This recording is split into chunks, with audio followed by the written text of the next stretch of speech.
All right, guys, welcome to what is going to be an epic debate today, brought to you by Zero Hedge and JM Bullion. In the Bitcoin corner, everybody knows him. We've got Saifedean, and he is going to be arguing how the future of the global reserve currency is going to revolve around Bitcoin. Then we've got Brent Johnson for the dollar milkshake theory. He's going to be talking about how the dollar is going to remain dominant into the future. So guys, sit down, buckle up. This is going to be an awesome, awesome debate. So guys, first and foremost, thanks for being here. And Saifedean, if we want to start with you and just articulate your view over maybe the next 10 years, the next 20 years, how this plays out, so we can make sure we understand that thoroughly. Then we'll go over to Brent, and then we'll get into kind of some disagreements you guys have. Okay, great. Well, first of all, thanks for hosting this, George, and thanks to Zero Hedge for making it happen. A lot of people have been asking this over the years, so I'm glad, Brent, we're finally getting to do it. I would say my case that I present for why I think Bitcoin is going to be the dominant money in the world revolves around the fact that ultimately Bitcoin is the hardest form of money that we have, and it's the fastest form of money that we have for final settlement.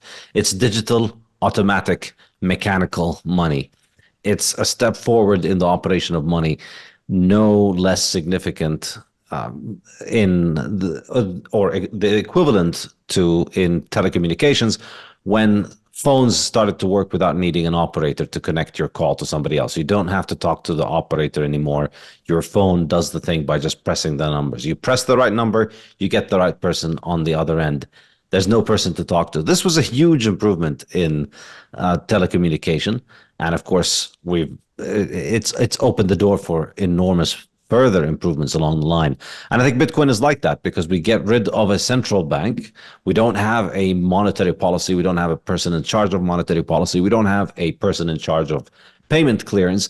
We get rid of this being a human process. We get rid of this being a centralized agency that handles it, that creates all kinds of political problems, and we turn it into a press of a button. Just like you click the numbers on your phone and then you get connected to the person you want to talk to, you click the numbers on your hardware wallet and your money is in the private, in the public address that you want it to go to. And there are no intermediaries who are required to approve this, and you don't rely on them. So both of these things make, for me, Bitcoin an enormous quantum leap in monetary technology over fiat money. On the topic of Bitcoin versus the dollar, I think ultimately it comes down to the fact that the dollar is heavily inflationary. Bitcoin is continuously decreasing in its inflationary growth. So currently it grows at only about 0.8%, whereas the dollar has done something around 8% per year on average over the last 60 years or so. So if you look at the numbers for the growth in M2, it grows at around 8% per year on average over the last 60 years or so. Whereas Bitcoin is currently at 0.8%, so a tenth of that, and then that rate is going to drop by half every 4 years. So it's highly unlikely that we'd witness the creation of the dollar decline in any serious sense. So we're going to continue to rack up another 8% on average, or maybe 5%, maybe 10%, maybe 15%, maybe 3%. But, it's going to be a number likely significantly higher than 0.8 and 0.4%.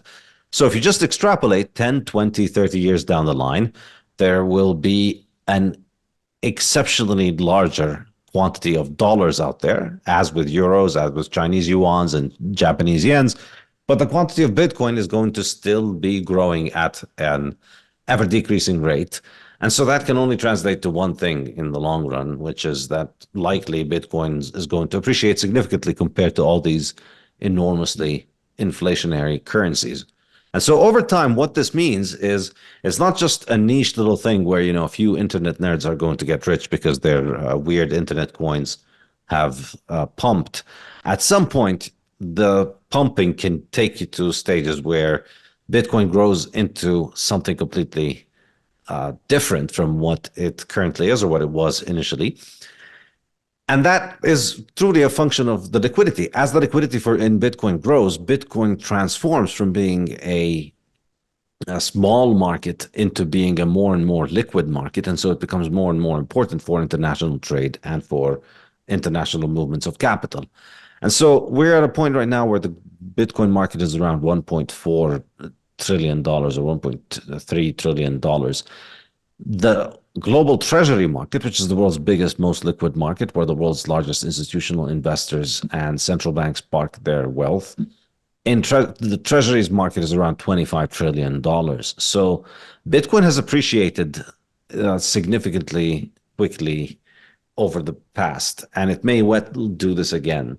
So it's not entirely outside the realm of possibility that within the next few years we could see Bitcoin exceed the size of the treasury market.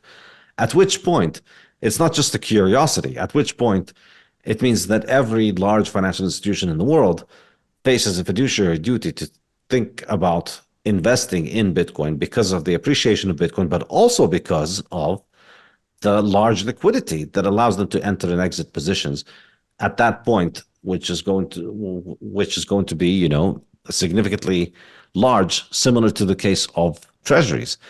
So if Bitcoin, even if Bitcoin, if we look at Bitcoin over the last 10 years, it's done something like 55% annual compound annual growth rate per year over the last 10 years. If over the next 20 years, it does half of that, about 29% over the next 20 years or so, it becomes bigger than all of the world's fiat currencies combined and all of the world's government bonds markets combined. So at that point, it's far bigger than all of the world's other liquidity markets combined. At which point, it becomes the world's dominant money. The game of what is the dominant money is a game where you win by having the biggest cash balances. The largest amount of cash balances today exists in the world in dollars, and that's why dollars are the dominant currency today. And I agree with Brent on a lot of his ideas about why the dollar is dominant compared to other fiat currencies, and we'll get into a lot of our agreements on this and some of the disagreements. But ultimately, what makes the winner in this game? In football, you win by scoring goals. In the game of money, you win by having the largest cash balances. The thing in which people have the largest cash balances is the thing in which they're most likely to trade. And that becomes the dominant currency over time.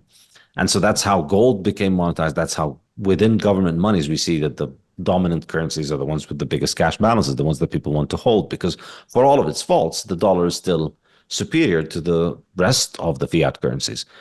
But I think if you think of the economic reasons for the superiority of the dollar and you apply the analysis to Bitcoin, you can't escape the idea that for the same reasons, Bitcoin is likely to be dominant into the future. That's, I would say, a summary of my position. All right, well said. So bottom line, Brent, is the Bitcoin's got more features and it's easier to use. And you're going to, at some point in time, have the same type of liquidity that you have in the dollar. And since it's superior, then everyone's going to gravitate over there. So what would your response be? Well, I think I'd set it up with a couple different parameters. Number one, I would say what Safe has. Do you go by Safe, by the way? If I call you Safe, is that okay? Okay. Yeah, that's totally I didn't. Okay. Okay. I think he has laid out a situation in which the future is dominated by the sovereign individual rather than by the sovereign country. And I think that is a fantastic goal to have. If that world develops, I would embrace that world. And whichever thing the market chose to be money, I would happily abide by that result. And if it happened to be Bitcoin, then so be it. But I think a lot of the problems, the issues, the negatives that he has brought up are from the point of the view of the individual. They're not necessarily from the point of the people that issue the money. And if you think that all of a sudden, for the first time in history, it's going to be a free world where governments have no power, they cannot exert force, and it is a decentralized world rather than a centralized world, perhaps Safe is right. I would argue that for that to happen, we would have to go through an incredibly difficult period of time. And during that period of time, I think the US dollar, for all the reasons I've laid out on several occasions, would go much higher than it is today. And I think as the US dollar goes higher, it makes some of the issues that Saif has brought up that work really well for Bitcoin may not work as well in that environment. Now, they might. I can't say for sure that they won't. But in my mind, just because something goes up in value doesn't mean it's a currency. Houses are not currencies. They could theoretically be used as currencies. Tulips were used as a speculative asset, and some people, I suppose, could say that they were used as a currency. But again, I would set it up that I think moving to a world, as much as I would like to see it, where the sovereign individual is the king, rather than the actual king being the king, and in a world where the market was free to choose its money, I think potentially Bitcoin or something like Bitcoin has the opportunity to do really well. I do not think that automatically means all of the advantages that Saif laid out about Bitcoin. I don't think that automatically means Bitcoin wins. In many ways, the reason that Bitcoin has gone up so much in percentage terms, and listen, it's the best performing asset in history. I don't deny that. But a lot of it has to do not just with the increased issuance of the US dollar, but it has to do with the increased issuances of governments all around the world. And the reason these governments all around the world have issued all this currency, and the reason that Bitcoin has performed better in currencies other than the dollar than it has in the dollar, is those governments and the people running those monetary systems and those monetary sovereign domains don't want hard money any more than Jay Powell does. So in order to change the money, you have to change the power structure. Now, perhaps Saif is arguing if the money is the type of a money that the government cannot corrupt, and therefore the power structure will change, the money will change the power structure. Again, I think that is going to be a very difficult battle. And I think the last thing I'll say, and then we can kind of get into more of a back and forth, is I don't really have a problem with Bitcoin itself. Conceptually, I love the idea. The problem I have is when I interact with people in the Bitcoin world who tell me that it cannot possibly lose, it cannot possibly go down, the governments cannot possibly do anything to impede its rise, and the governments cannot possibly win. I would say that history says that that's wrong. Now, if you believe that Bitcoin is the change and is the revolution that is going to change the history of the world, which is a noble cause, then join the revolution and storm the castle. I just think the walls are a little bit taller than you think they are, and I think they're armed a little better than you think they are. And I think that it's not a given that an individual sovereign currency is going to win just because many of us would like it to be that way. Can you just explain why it matters? Because I'm someone that's interested in Bitcoin or gold for that matter, just sound money. Yeah. I don't care, or at least this is the narrative. I don't care what happens to the dollar versus other currencies. I don't, that doesn't impact me. Can you just explain quickly why that matters? And then I want to go over to Saif and have him explain, how he sees this transition playing out, because I'm assuming that's his position. Sure. So and I'm glad you brought this up, George, because one of the great things about the rise of Bitcoin or crypto, digital assets, however you want to define that space, is that a large number of younger generation citizens of the world have become educated about the monetary system and the negatives that can be applied to the individual from the government by using the the currency as a tool. And so as a result of that, and because we're in a situation where central banks are doing extraordinary policy all around the world, not just in the US, there's this rising belief that fiat versus fiat does not matter. And as a result, all you have to do is own Bitcoin or own gold or own hard assets and just sit back and relax, and you don't have anything to worry about.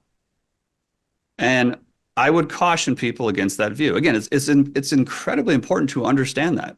And having that knowledge in your back pocket is an absolutely incredible advantage.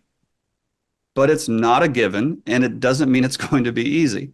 And the reason that I say that fiat versus fiat does matter is because the most powerful entities in the world issue the fiat. But forget the governments for a second.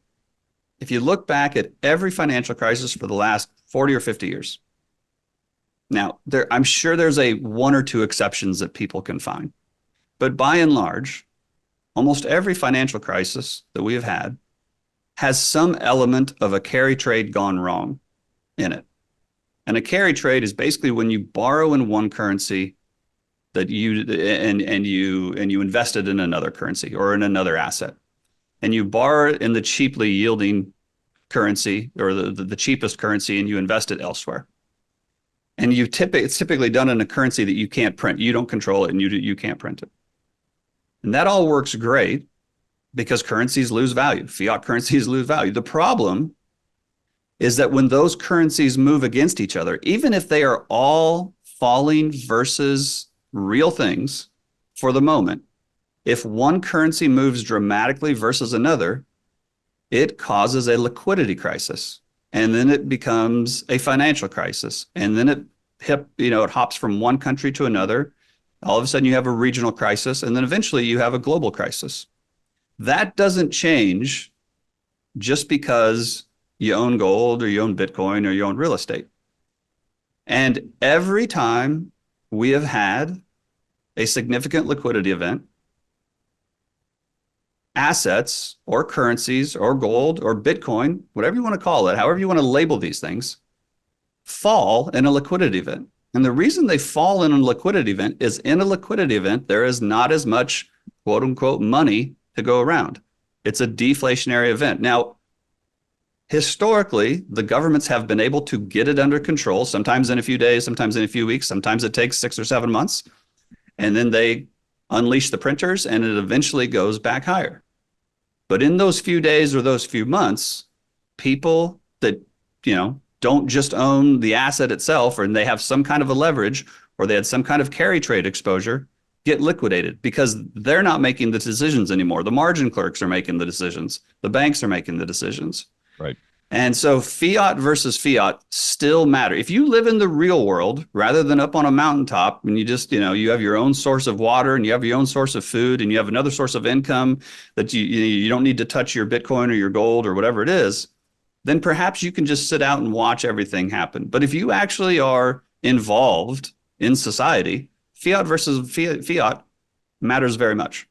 Okay, so I wanted to just touch base on that quickly, but now let's go back over to Saif, because I think your main point there is that the governments won't allow, or they will do their best to try to prevent the Bitcoin from competing with the dollar, let's say, or competing from a government-issued fiat. So, Saif, what would be your response to that? My response is ultimately that it's similar to the response of, well, maybe it'll fail, maybe governments will do things. Of course, you can always come up with hypotheticals, and of course, nothing is certain in life. And of course, when the Bitcoin Twitter is when Bitcoin's pumping and Bitcoin Twitter is in fine mood dunking on people, then yeah, I could see how the certainty can grate the wrong way. Does that happen? Does that ever actually happen? No, never. Yeah, but I mean, realistically, of course, who knows? Things can happen. So, of course, I can't categorically rule out the possibility that these bad things will happen. But I think I like to answer this one with a metaphor, which is that you're on a sinking ship and you see these lifeboats that are also, they're not just lifeboats, they're rocket ships. So your ship is sinking, and then there's these rocket ships that are just loading, and you see people getting on them, and they're able to escape the sinking ship and just go to a far better world. And they could call you and they tell you, well, it's worked. This rocket ship is great. And you see people continuously successfully use it. And essentially, you're deciding to stick with the sinking ship because the certainty of sinking, at least, is predictable and familiar. Whereas the uncertainty of the reliability, which has been performing impeccably for 15 years of Bitcoin, is still unfamiliar. In other words, you're trading a very certain doom being stuck in fiat for very abstract and uncertain and increasingly comical, scenarios wherein Bitcoin fails. They're just going to shut down all the internet in all the world indefinitely so that we don't ever turn Bitcoin back on again. Well, I mean, if they shut it for a month, then everything falls apart. Millions of people probably die because of all kinds of coordination problems and crises with, say, traffic and hospitals. And of course, banks can have all kinds of disasters and problems with their databases. And then 1 month later, a bunch of nerds manage to get the internet back up and they connect with each other. And guess what? The Bitcoin blockchain is still there. You've stopped people from using it for a month. You've made them hodl for a month, but they can continue to use it. So these scenarios continue to become more and more. And of course, we could get into details about particular scenarios, and I discuss them in my work. But I'm thinking that more generally, with every block of Bitcoin, with every 10 minutes, a new block is confirmed.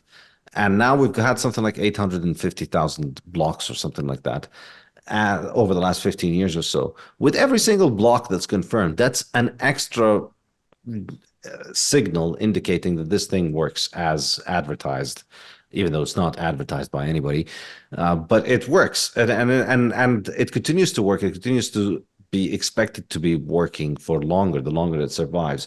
So we can think up scenarios where governments can do it. We can think up scenarios where people can fight back.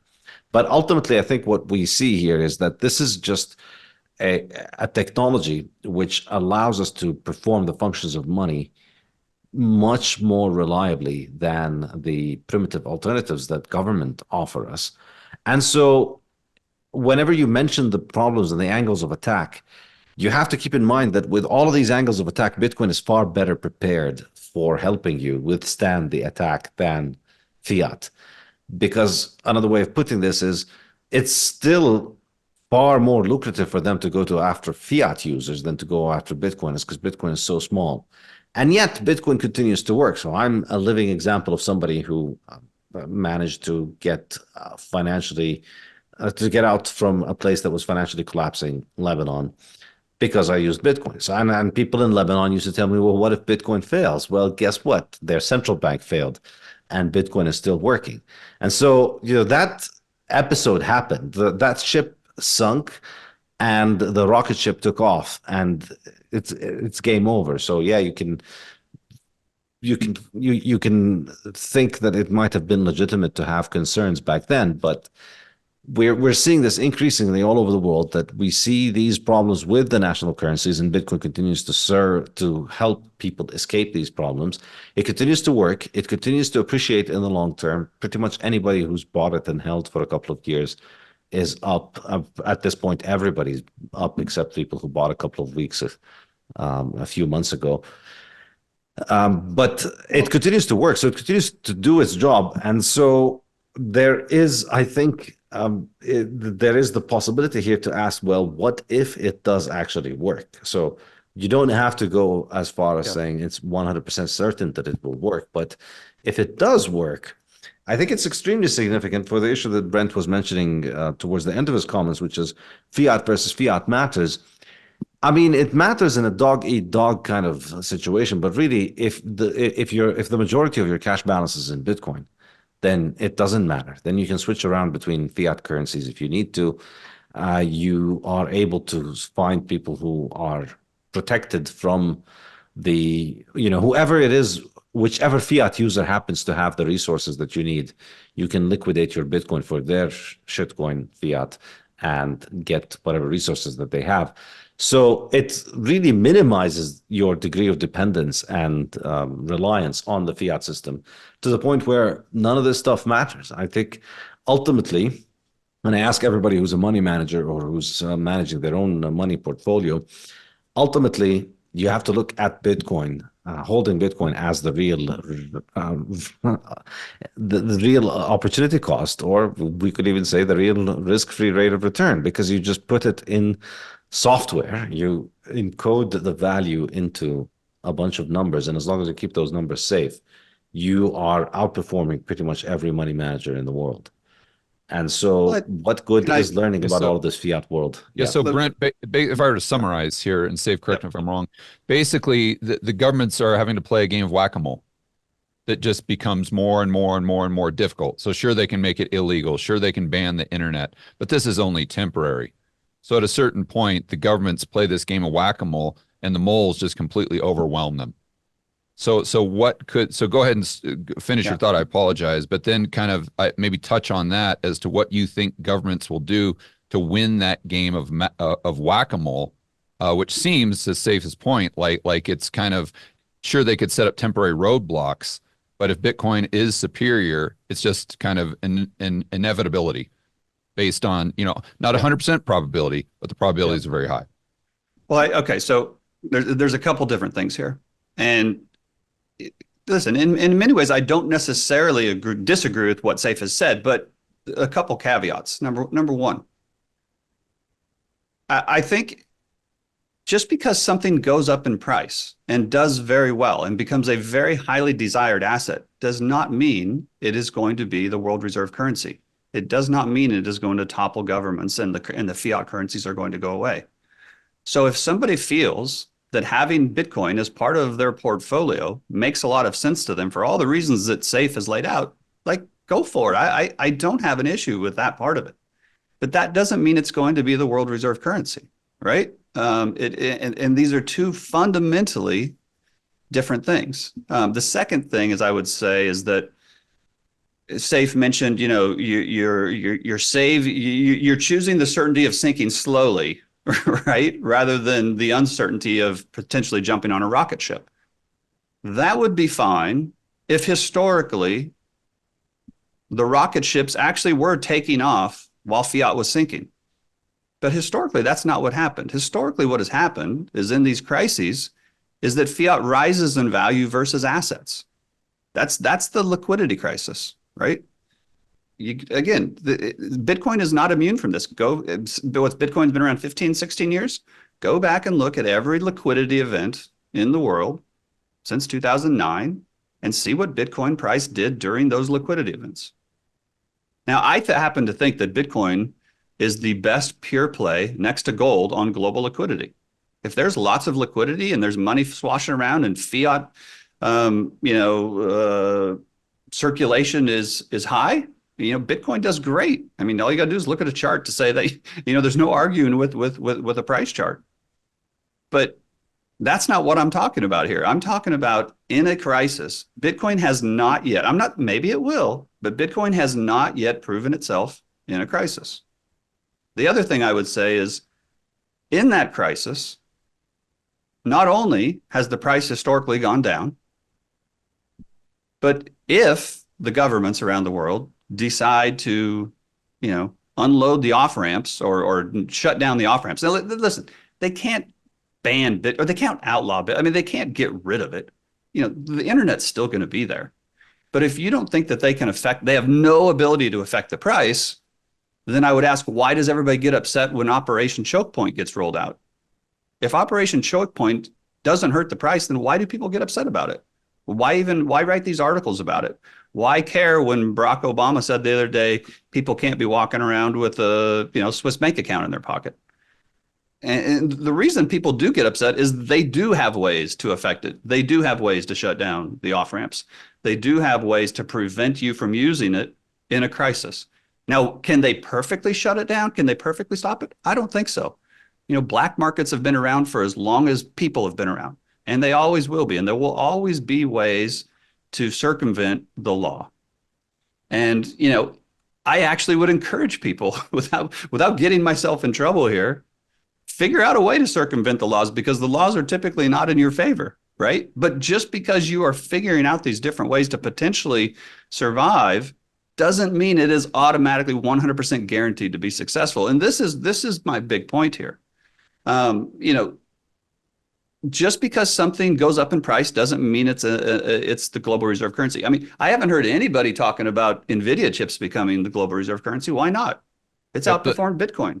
So Brent, just so I'm clear here and Saif is clear, is your argument that governments are just going to prevent this from happening, or is your argument that Bitcoin isn't superior enough to get people to make that change from the dollar system? I would say that in many ways the governments can't quote unquote stop it, Right. but they can certainly inhibit it. They can make, and the other thing is, I know for people who have been involved with it and spend even a couple days with it, it's actually not that hard to use. But try explaining it to my mom. Try explaining it to your grandma. Try explaining it to the guy that owns the little bodega down on the corner. Now, sure, can some of them use it? Yeah, but they are not as familiar with it as they are with fiat. And it's not, and in places where the power goes out regularly, in some of these, third world countries or developing markets, it's not that it's incredibly difficult. It's just that it's not super easy. Okay. And so when you again, combine that with the government restrictions, then the cost benefit analysis might not make as much sense. Well, especially in these liquidity events and these crises. Okay. And for all the reasons I've talked about, I think we are going to have many of these liquidity events and these crises. And then again, the last point, I think this is an important one. Just because something goes up in value doesn't mean it's a currency, doesn't mean it's money. It could be a fantastic investment. And if people were to say Bitcoin has been a fantastic investment and it will continue to be a fantastic investment, okay. But that is something completely different than taking over the monetary system. I mean, they're two fundamentally different things. Okay. Safe? What do you think, buddy? Yeah. So I think obviously just because something goes up does not mean that it can become a global money.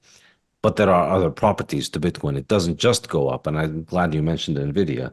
So Bitcoin has other properties. The most important one for me is that it is a system that allows you to have permissionless international clearance without having to rely on any political authority. That you don't have with any other of these assets. You can't do that with NVIDIA.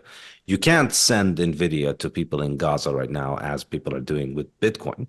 The only way to get aid into Gaza today is with Bitcoin. And, when you talk about apocalyptic scenario, imagine 1 year of the most advanced American weapons hitting an area of less than 400 square kilometers, nonstop with aerial bombardment for a whole year.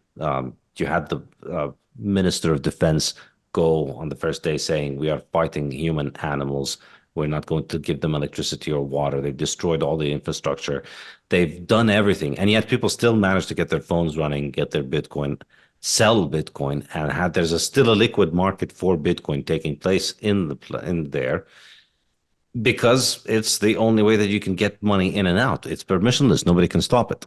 So keeping that in mind when people talk about all these doom the point scenarios. there, just for the listeners, you could not do that with NVIDIA because the government controls those pipes, to where Safe's point is the pipes aren't controlled by the government with Bitcoin. And also, and NVIDIA is also stock. So even if you could manage to do with it all of those things, ultimately, NVIDIA is a financial instrument that allows you a share of the profits of the company.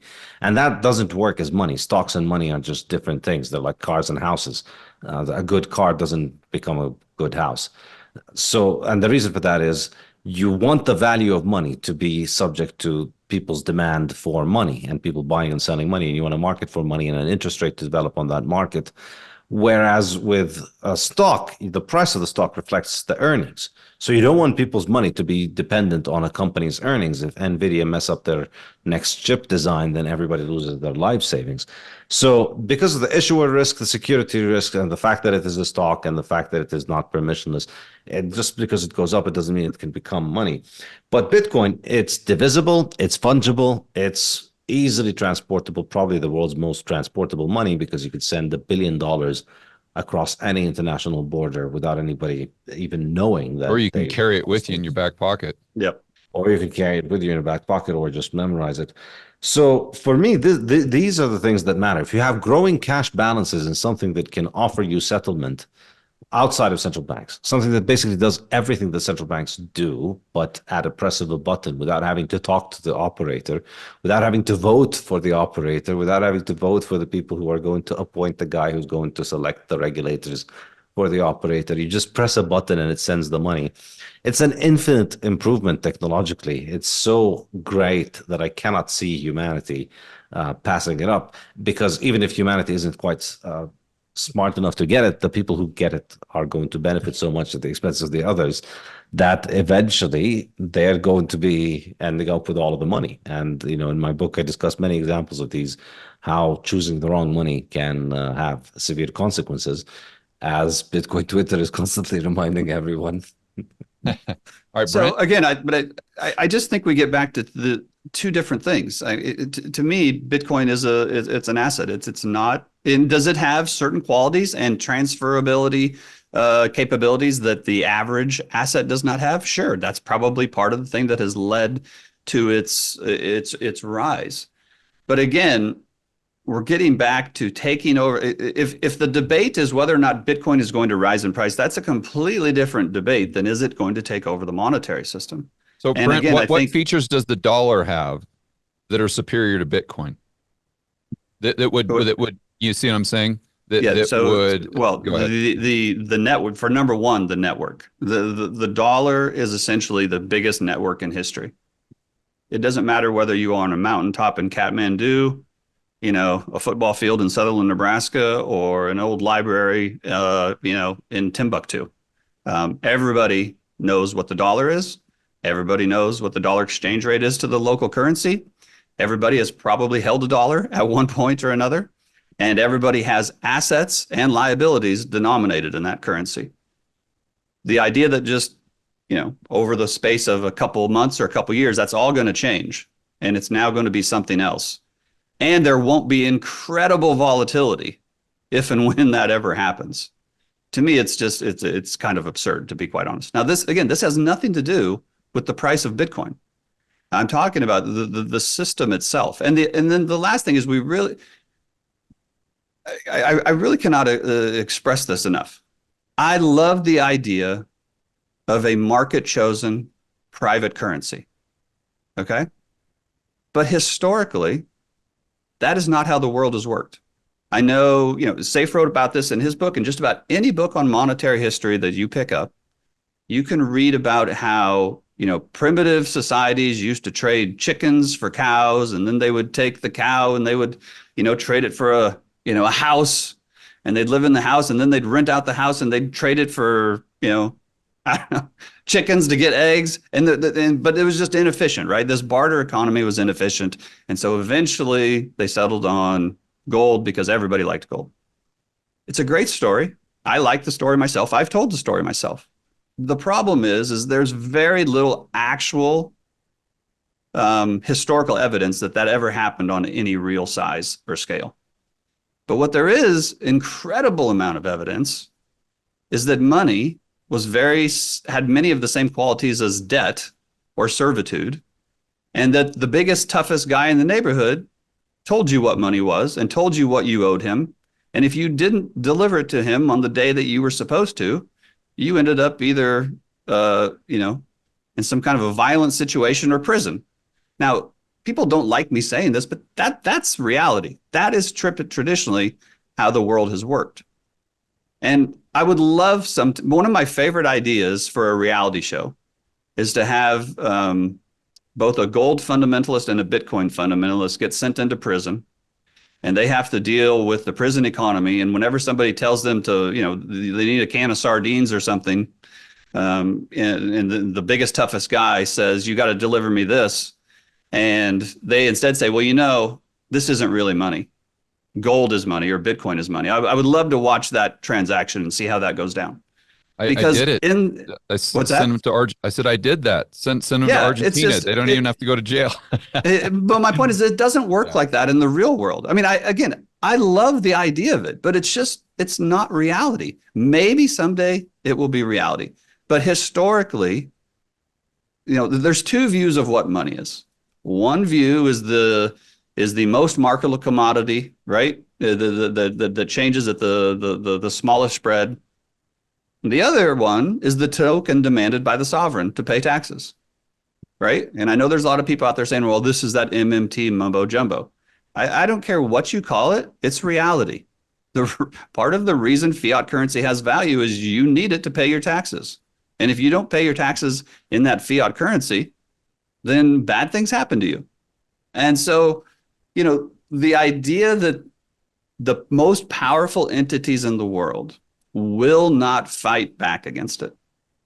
Now, I'm not saying that they are guaranteed to win. I'm just saying they will fight back. They will not accept not controlling the currency. Historically, the currency is the biggest tool that a country, a king, a governor, however you want to describe that, can use to both incentivize and get their citizens to do things. They use the currency as a tool. It can be a tool of oppression. It can be a tool of expansion, but it is a tool that governments wield. And unless you think that we are going to a world where countries no longer exist, and or that we're going to a world where all the countries are like the United States was in the year 1800, shortly after the Revolutionary War, when it was a very small government and they kind of left you alone. Unless you think we're going to that world, I would suggest that a market-chosen currency is unlikely. And the last thing I'll say, and then I'll hand it back to Saif, is that what I just described is actually how the euro-dollar market developed. A lot of people think the only reason the dollar has value is because the U.S. won World War II and they've been shoving it down everybody's throat for 80 years. That's actually not how it happened, right? They shoved it down. The governments agreed to it for 30 or 40 years. And then there was a period of time where, when the U.S. stopped exchanging it for gold, it got a little crazy for a year or two. And then the Saudis agreed to start selling dollars and oil. And then the euro dollar market sprung up, not because the U.S. government went around and told every business around the world, you have to transact in dollars. It's because the market said dollars are the most liquid, efficient, and easy way for us to conduct commerce. It wasn't the governments telling them to do it. It was the business leaders, the people actually in the arena who chose to use dollars. And that is what has led to the explosion of the euro dollar market and why it is now the biggest network in world history and why it is so hard to unseat. Now, do I like this? I don't know. Since the market shows that I don't really have a problem with it. If I were to design it myself, I probably wouldn't design it this way, but this is the way it is. And if you're going to operate in the real world on any kind of global level, you need to understand this. Now, that doesn't mean that Bitcoin can't go to $100,000 or $300,000 or $1 million. Maybe it will, but it might also go to $30,000 in the next crisis, right? Because that's historically what's happened. Yeah. So Saif, bottom line here, go beyond $1 million. Yeah. Bottom line here is you've got the cost benefit. Bottom line here is you've got the cost benefit skew from the dollar's powerful network, and then basically the government holding a gun to your head and making it illegal or taxes or whatever. So obviously these are real things. What would your response be? Yeah, so it's interesting that Brent ends by talking about how the euro dollar won its place on the market, whereas initially he started his argument by saying that it's whoever the tax guy, whatever his money is, whatever the tax guy decides is money. But I think he doesn't quite believe that. And I think if you understand economics, you see that this is not really a tenable proposition, because the neighborhood thug or the government in the modern day economy can decide what you pay it inside its borders. But outside of its borders, there's always somebody it has to deal with that doesn't yield to it. And people trade all across. People always like to trade. People always find opportunities to trade because trade is mutually beneficial. So somebody from this neighborhood that has one big guy deciding one money wants to trade with somebody else. Well, there is no government between them. This is a situation of anarchy. So they have to find something that is mutually beneficial. And this is, I think, the problem with the David Graeber story of money. This is the big glaring elephant in the room that David Graeber misses in his address in his book, because he talks about all of these situations in which people are in small societies where we have recorded instances of societies where people were using credit very early on. But he misses the point that outside of the walls of this little tribe or this little village, whatever credits arrangements you have are not good. They don't function. So when you trade with the village next door, they're not going to take your credit because they might not come back to your village. They need something that they can take that is final payment settlement, that is not credit, that is money, that is final settlement of goods. So you hand them cows, they hand you chicken or something of the sort. So and when Brent and when David Graeber tried to characterize the Austrian story, as Brent did now, he says people were using barter, all kinds of things, and then they just agreed that they like gold better. But I think, again, this misses the point, and it illustrates, I think, for me, the problem with Graeber is not thinking deeply enough about money, and it's something that is reflected with people like Yuval Harari and a lot of the people who discuss money from a leftist perspective and from a statist perspective. They miss the point of the properties of money. They just think gold because gold. Well, why gold? Ask yourself why gold? Why not nickel? Why not zinc? Why not all those things? And that's the thing that I discuss in depth in the Bitcoin Standard. It's gold because it's the thing that has the lowest supply growth rate. And so there is a reason why people ended up using this in situations where there is no repeated interaction. So within your family, within your cousins, within your neighbors, within your small tribe of people that you're going to interact with throughout your life, the social system that is your cradle, you don't need money with those people. You've got ties that bind you. So you can take from my harvest now in the spring, and then I'll take from your harvest in the fall. And we keep a running balance from one another because we don't need money from ourselves between ourselves. We need money when we deal with another village. We need money when we deal with a traveling caravan of traders who bring goods from abroad. They just want something to take it from us. They don't want to have to deal with this again. And then because people deal with those things, some goods perform this job better than others. And the key to understand why is understanding the issue of supply, in my opinion. And then because of the supply, that leads to growing cash balances. That leads to increasing marketability, increasing salability. And that's where the choice comes from. So it's not just the story of them liking it. And this idea that David Graeber has, and people think it's a major gotcha, which is that we don't have any record of somebody moving from barter to money. I think this is ridiculous because it's a process that happens naturally and spontaneously. Nobody's really conscious of it. And secondly, it's a process that predates writing, most likely. So people have been using things as money before writing. So since we've started writing, there's always been something that's been used as money. And after that, we started developing writing, and then we started discussing all these credit relationships that David Graeber is fascinated with, and so therefore he assumes that that's the only form of money. But outside of closed societies where people have repeated interaction, you still need a form of money, and the economic properties are what is going to determine that. But and it's also interesting. You don't need money between the different ones. You just need assets. Again, if you don't. For the same reason that you need money today, some things perform the properties better. McDonald's stock and Enron stock is not as good as a form of money. Absolutely. And if something goes up in value and somebody needs something from the other, you can go back to barter and you can take an asset from the other person in exchange for whatever you're giving to them. But now you're back to now you're doing barter on a large scale, is what you're saying. No, I'm not. I'm saying money solves the problem of barter, and that's why people are likely to use it. Yes, money absolutely solves the form of barter, but money has historically not been chosen by the people. It's historically been chosen by the people at the top of those communities. Now, amongst those communities, that's not true. Who chose gold as money? Which president passed the law, or which government, which emperor? Gold has predated every existing state that exists today. It's predated any state that we know of. People have been using gold since before that. Nobody decreed it. Its chemical properties made it money. And then governments managed to make their money by making it out of gold. They didn't make gold money. They made their money out of gold in order to make it money. And even in the 20th century, when they went off gold, the people who went off gold were the ones who had the biggest reserve of gold, and they only did it by increasing in the feudal societies historically. Was the peasant paying their taxes in gold? Were they paying it in money? That's a very big question. Peasants have no. It's a very simple question. Were they paying their taxes in gold?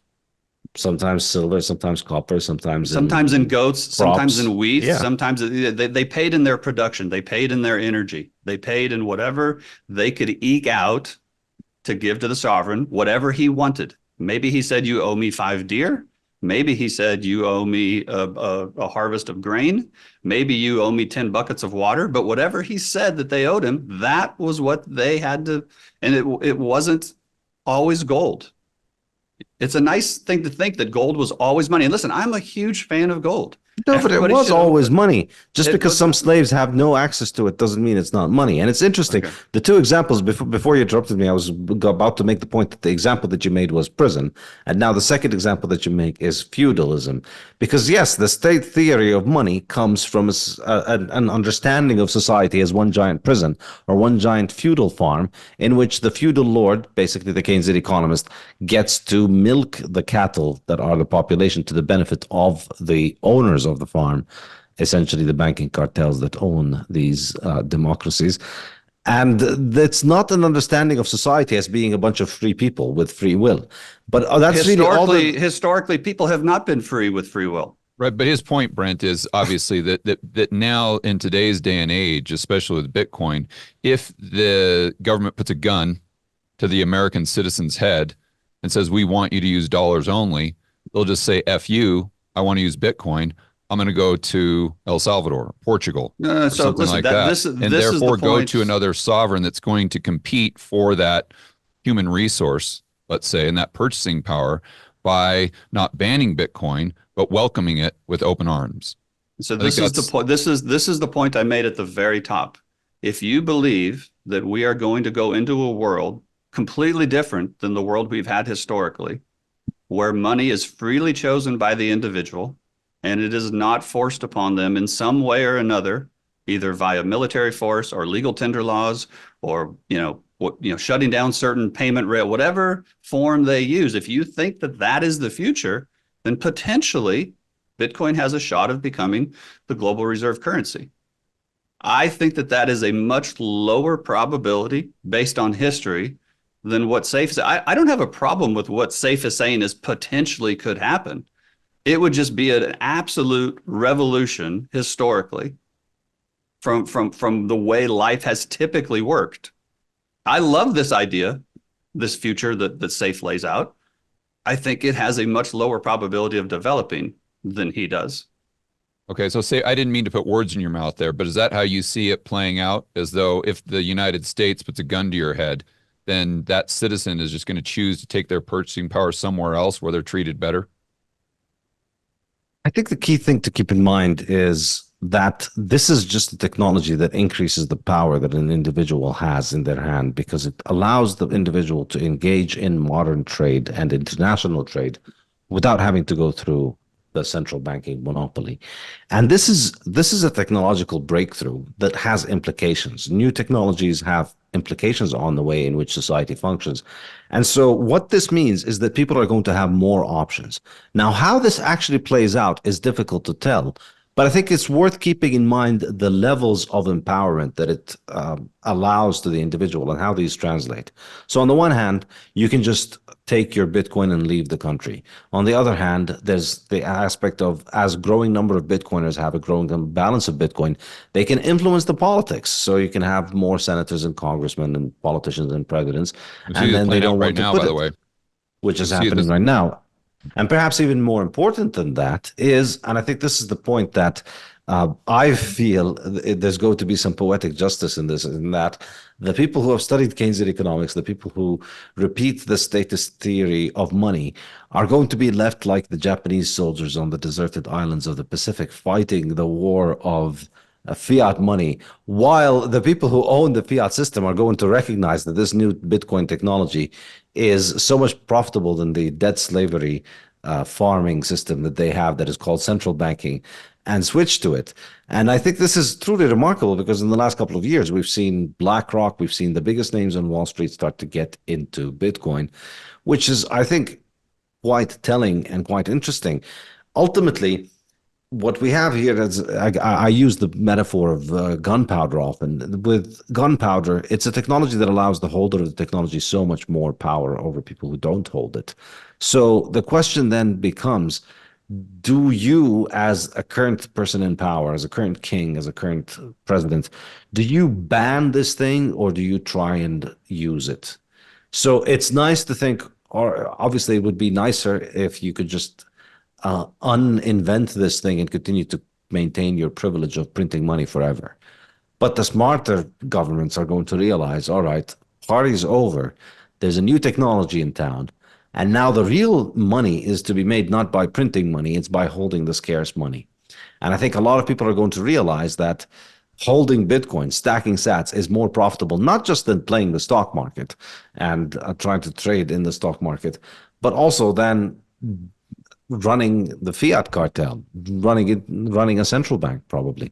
And so there's the freedom that the individual has to leave, the freedom to mobilize politically, the freedom to have economic means to mobilize politically, the freedom to, who knows, one day Bitcoiners could start buying their entire countries, plus the fact that it changes people's incentives. So people in power, their incentive changes.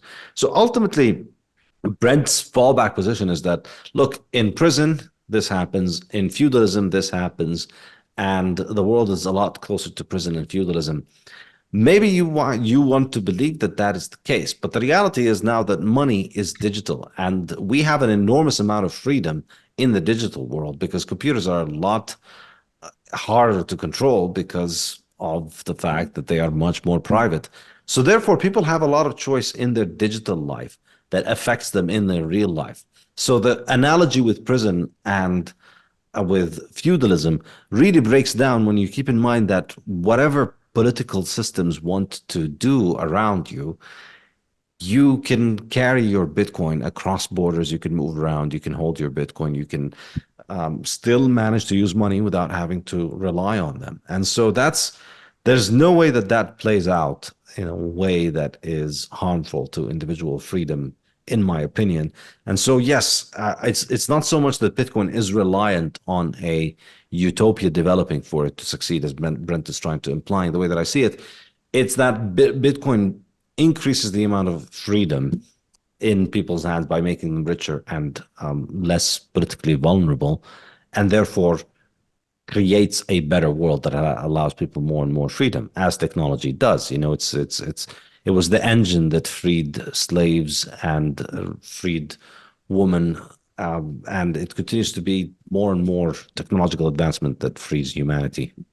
Yeah. So Brent, and that's go ahead. So that's what I said at the very beginning. I said I believe Saif's position is that Bitcoin is such a perfect form of money that the power that has historically resided at the state level is going to be transitioned or transmitted to the individual. And because the individual will then have the power, they can change the power structure. And we will live in a world that is more free and less oppressive. And that is an extremely desirable, happy to think about outcome. If that happens, I will tip my cap to Saif and say, congratulations, man. You guys pulled it off. I think it is going to be a much more difficult journey to that destination than the people that I typically interact with who believe that that is the ultimate outcome. Yeah, so I think it may be difficult, but if you have Bitcoin, it's going to be a lot easier. So it might be difficult for Bitcoiners, but it's going to be a lot more difficult for people who don't have Bitcoin. Potentially. Yeah, and I think that's kind of in summary here what the two positions are is we've got Bitcoin who all these features, sound money, the price could continue to go up and up and up, which is going to attract more people. And by the way, those people that hold it are going to have more political power because they're going to be able to buy off the politicians, which is what we're seeing right now. If you guys don't know what I'm referring to, and Saif, correct me if I'm wrong, but a group of, I don't know if they're Bitcoiners, they spent like 140 million on I think it was the election in Utah or something like that, just to make it more, quote unquote, crypto friendly. So you've got this in addition to the fact where you've got these governments that are becoming more and more tyrannical, incentivizing people to take that purchasing power and go somewhere else where it might have more favorable laws. So, and then you've got Bitcoin having all those properties of money, that Safe talked about. And even more so today, it has these features where you can have instant settlement. I mean, that's huge, and then you can just put it in your back pocket. So why would someone not want to leverage this new form of money, which is obviously superior? And then Brent, there's your a reason. position. But there's one reason in addition to that. Okay.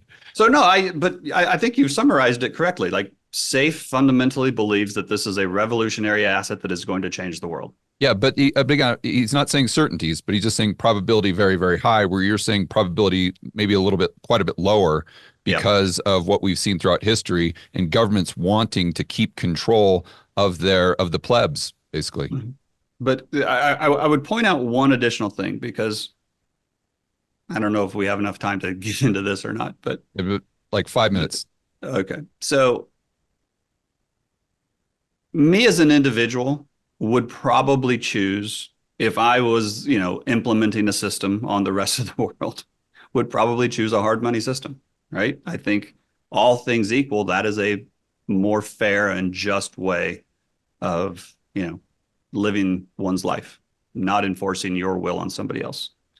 History tells me that the world is much different than what I would like, but that's my belief. But that does not mean that that is every person's belief. And in fact, there have been many times throughout history where citizens, not just the governments, pushed back against hard money standards.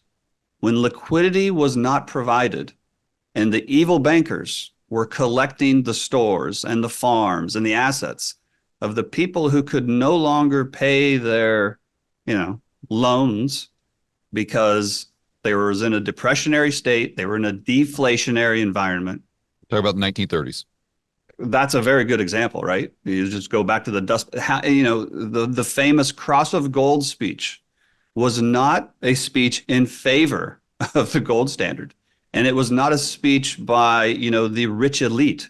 It was by a congressman from Nebraska speaking on behalf of the poor farmers who were having their assets taken away from them because capital was not available because we were on a hard money standard. And there was people in the streets with pitchforks, not protesting against loose monetary policy, but protesting against hard money policy. And so it's not an automatic given that the world, and what I mean by the world, the citizens of the world, just because you or I or some other people happen to believe that a hard money standard is a better overall system, that does not mean the rest of the world, our fellow citizens, agree with that. Now, maybe they do. Maybe most of them do. But there's been many times throughout history where they did not. So I don't think it's just an automatic to be assumed that because Bitcoin grows at a slower rate than US dollars, that is automatically 100% a good thing and that the citizens of the world would happily accept that. Okay, Safe, what's your response? I'll let you have the final word, buddy. Yeah, no, nobody cares about whether they accept it happily or not. People need to shut up and take their medicine. And this is the medicine. As I like to say, Bitcoin is not the fancy toy you want. It's the bitter medicine you need. And so people might have all kinds of stupid opinions about money and about inflation and about the role of government.